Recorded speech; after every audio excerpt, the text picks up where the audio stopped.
नमस्कार। आप सुन रहे हैं द माइथोलॉजी रेडियो। कुरु वंश का एक गौरवशाली योद्धा था भूरिश्रवा, राजा बाल्हिक का पौत्र और सोमदत्त का पुत्र। वह न केवल पराक्रमी था बल्कि धर्म और मर्यादा का सच्चा अनुयायी था।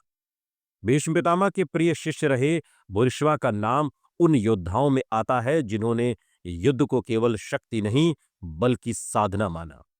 जब कुरुक्षेत्र का युद्ध आरंभ हुआ तो वो कौरव सेना में शामिल हुआ, न लोभ से न राग से, बल्कि अपने कुल के प्रति कर्तव्य निभाने के लिए। 13वें दिन का युद्ध इतिहास बन गया।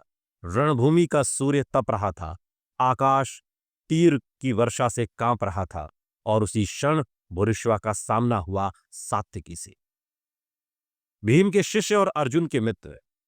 दोनों में इतना भयंकर संग्राम हुआ कि पृथ्वी का कंपित होना स्वाभाविक था।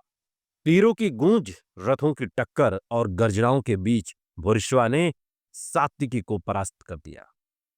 वो घायल सात्विकी के ऊपर खड़ा होकर उसका अंत करने ही वाला था कि अर्जुन ने हस्तक्षेप किया। उसने अपने गांडीव से एक तीव्र बाण छोड़ा और भूरिश्रवा का दायां हाथ कटकर गिर पड़ा। अर्जुन ने कहा कि धर्म ये नहीं कहता कि निहत्थे को मारा जाए। भूरिश्रवा ने शांत स्वर में उत्तर दिया, अर्जुन, तुमने मेरे धर्म युद्ध में बाधा डाली, पर मैं अधर्म नहीं करूंगा। वो रणभूमि के मध्य बैठ गया, आंखें मूंद कर ध्यान में लीन हो गया। उसका हृदय अब क्रोध से नहीं बल्कि भक्ति से जल रहा था। वो प्रभु का स्मरण कर रहा था, जैसे कोई साधु अंतिम क्षणों में शांति खोजता है। लेकिन तभी सात्विकी चेतना में लौटा। क्रोध से भर वो उठा और असहाय ध्यानमग्न भूरिश्रवा का सिर काट दिया। रणभूमि मौन हो गई।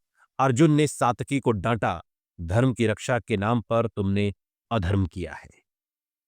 सुनते रहिए द माइथोलॉजी रेडियो। सुनता है सारा इंडिया।